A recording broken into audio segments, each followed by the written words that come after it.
everybody, Beyond TV here. Welcome back to the channel. Welcome to a quick little video here where I am jumping on the Diorama bandwagon here, essentially. So yeah, I'm sure you all have seen some other really fun creators, Leaf, Rudy, who else? Becca, Lucas, a whole bunch of different people have been jumping on the Diorama bandwagon there, and I thought, you know what, me too. So yeah, here's gonna be my first attempt, my first go. No, it's actually not my first attempt, it's my second attempt. First video. There we go. There's the correct order. But yeah, here's my second attempt at a diorama, and I really like how this one turned out. So yeah, as you could tell from the title and thumbnail, I'm sure, yeah, we're doing a like abandoned old style like industrial warehouse that's been kind of taken over by dingoes, and by taken over I mean two of them. Two dingoes have taken it over. So where are the humans? Who knows? Doesn't really matter because the dingoes are here now, right? So but yeah, anyways, so again, really happy that this again sort of movement or kind of build style is sweeping the Planet Zoo community, because yeah, I've always kind of wanted to jump into it, but to be honest with you, I just wasn't I didn't have the creative mindset to kind of think of how to do it. So after seeing again like Rudy and Leaf especially kind of do their builds, I was like, oh, that's how you do it. You know, it's just one of those things where you had it in, I had it in my brain, and then I just had to see I had to see someone else do it first, kind of thing, to kind of make it click, to just kind of be like, oh, that's easy, or not easy, but you know, that I get it now. So but yeah, so for our first build here, I wanted to kind of start a little bit different than what a lot of other people are doing, which is we're not doing a landscape diorama. A lot of the ones that you see out, which are really cool, and I want to get into the more landscape terrain type ones, but yeah, they make the glass and you can kind of see the different terrain levels, and you know, the different like rock levels and sediment levels and all that kind of fun stuff. You can see underwater into like lakes and stuff, and that is so cool looking. I love how that turns out. But for my build, I wanted to go a little bit different. If you've been following myself and Dan in our recent Beyond Wolf Nature Preserve builds, we've been doing a lot of, me specifically, been doing a lot of like industrial type builds, a lot of warehouses, again, like a lot of like rundown shops and different machine shops and stuff, different things like that. So I've been kind of in that kind of, you know, theme, that kind of mindset for building, so kind of carry that over for this first diorama build. And yeah, we're gonna kind of make it, as you saw, it's more like on a platform, something that I imagine you go to like a trade show, or not a trade show, but like a hobby show for dioramas or other like model train sets and stuff like that, and you kind of see it kind of, you know, more so set up on an actual platform rather than kind of the other dioramas, which are more like terrain and glass, and kind of see through it and everything. It just started raining really heavy here. We've had intermittent thunderstorms all day, so I apologize if there's I'll try and clean it up in post production, but if you can hear a bunch of rain happening, I apologize. I'm in a groove though, and I'm not gonna let rain stop me for the voiceover, so apologies for that. But so, and yeah, so anyways, I wanted to start this first one off a little bit different than what most other people are doing, in the sense that again, we're kind of putting it on a display box rather than a kind of natural terrain bit here. So but yeah, this was again a really fun build to do. Trying to use a lot of off-grid pieces for this build. There's really not that many on-grid pieces. So what I mean by that, if you're not too aware or anything, in Planet Zoo we have pieces that when you place them down, it makes the grid, right? You see the yellow lines go down, and the wall pieces kind of snap to, you know, the different lines, and you can manipulate it to go from a 4-meter grid down to a 2-meter, 1-meter, all that kind of fun stuff. If you're familiar with the builder, you know all about that. But yeah, I tried to keep it, well, we kind of had to with this build. We had to keep it smaller to fit in this really small little space that we had. So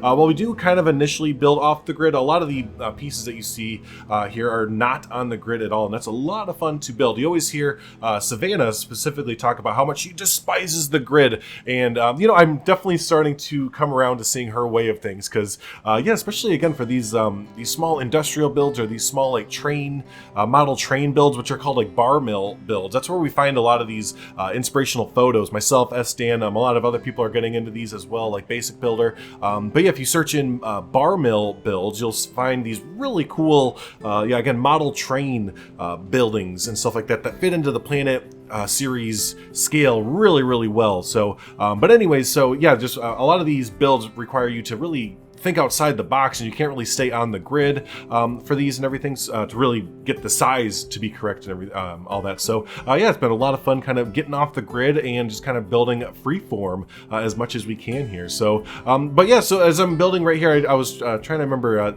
at this moment I don't I didn't have the idea for the dingoes to go in there. And when I first started this, I had no idea I was going to be putting any animal in here really, because my first go around, and you may have seen a little snippet of it at the very beginning. My first go-around with the dioramas was going to be a giant squid taking over a flooded metropolis, a flooded city. I found this amazing concept art. Hopefully I remember to put it in right here.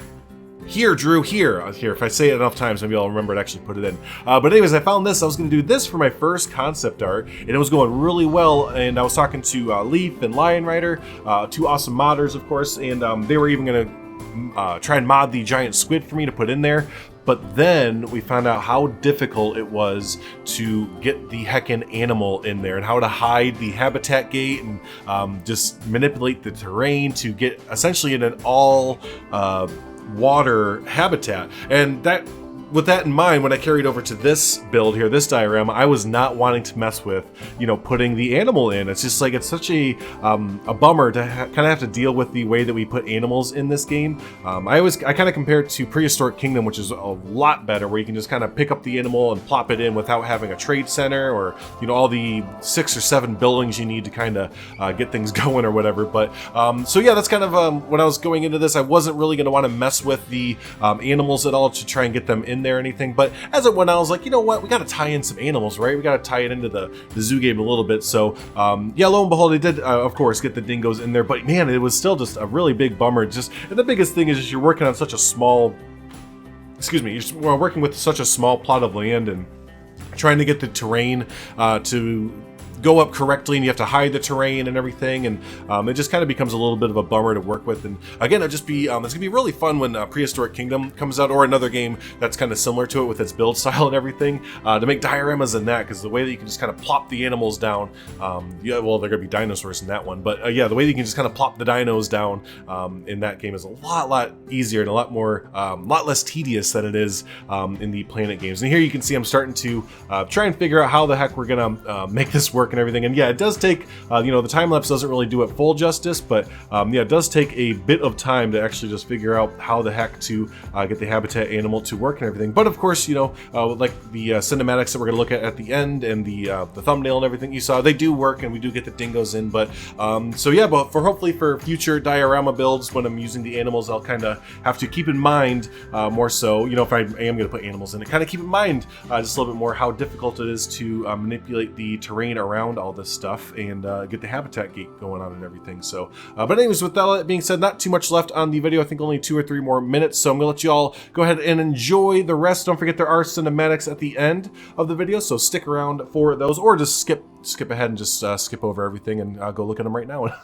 So there you go. But like I said, I am working on a big old squid taking over Metropolis, a flooded Metropolis diorama, trying to get that habitat gate to work out and get the animal in there. If it doesn't work out, I'm just going to go ahead and take, I think ZZ or Drock made a really great implied squid on the workshop, and I can kind of manipulate that to make it look pretty realistic and everything. So, but yeah, so keep a lookout for that. And what else? Franchise mode. We'll have another franchise mode episode coming up very soon as well. We're going to go ahead and build a Nile monitor enclosure. I'm not sure if we're going to make it a house. We might need to make it a house because the area that we're in, it kind of snows and gets cold, and I know the monitors won't enjoy being outside during that time. Or we might make it a both, an outdoor-indoor kind of house or anything, something like that. But anyways, yeah, so look out for those next two things, and yeah, enjoy the rest of the time-lapse here. And yeah, thanks so much everyone for hanging out. If this is your first time hanging out, don't forget to hit the subscribe button. Also, everyone, don't forget to hit the like button. It does help out the video, helps out the channel a whole bunch there. So hey, thanks so much everyone for hanging out. Always do appreciate it. We'll see you in the next video.